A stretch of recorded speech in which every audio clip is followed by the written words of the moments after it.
নমস্কার, আপনারা দেখছেন খবর বর্ধমান নিউজ। সঙ্গে রয়েছে আমি পৃথা। দেখে নেব বিস্তারিত খবর। রবিবার তৃতীয়বারের জন্য প্রধানমন্ত্রী পদে শপথ নেবেন নরেন্দ্র মোদী। রাষ্ট্রপতি দ্রৌপদী মুর্মুর কাছে শপথ গ্রহণ মোদীর। সূত্রের খবর, শপথ গ্রহণের আগে রাজঘাটে মহাত্মা গান্ধীকে শ্রদ্ধা জানাবেন মোদী। মোদীর শপথ অনুষ্ঠানে যোগ দিতে ভারতে বাংলাদেশের প্রধানমন্ত্রী শেখ হাসিনা।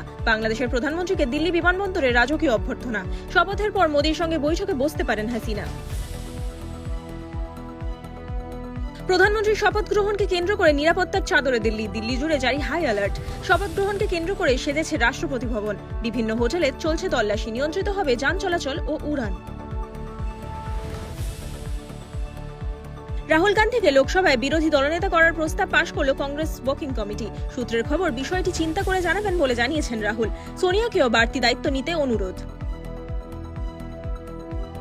এখনো আমন্ত্রণ পাননি ইন্ডিয়া জোটের জয়ী সাংসদরা। যদি আমন্ত্রণ করা হয় তবে ইন্ডিয়া জোট ভেবে দেখবে। মোদীর শপথে আমন্ত্রণের বিষয়টি অনেকটাই স্পষ্ট করলেন কংগ্রেস নেতা জয়রাম রমেশ। জয়ী প্রার্থীদের নিয়ে কালীঘাটে বৈঠক করলেন তৃণমূল সুপ্রিমো মমতা ব্যানার্জি। বৈঠকে ছিলেন অভিষেক।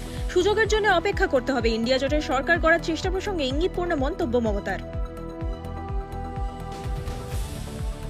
বিজেপি নির্বাচন কমিশন ও অবজারভারদের দিয়ে ভোট লুট করিয়েছে। পূর্ব মেদিনীপুরে ফল নিয়ে অভিযোগ মমতার।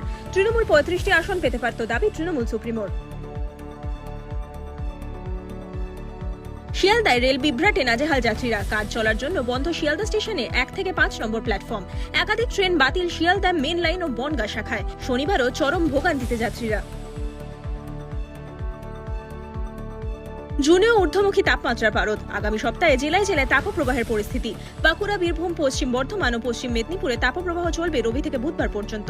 পূর্বাভাস হাওয়া অফিসের।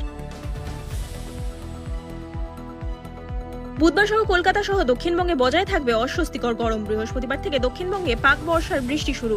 কলকাতায় নির্ধারিত সময়ের আগেই বর্ষা আসার সম্ভাবনা নেই, জানালো হাওয়া অফিস।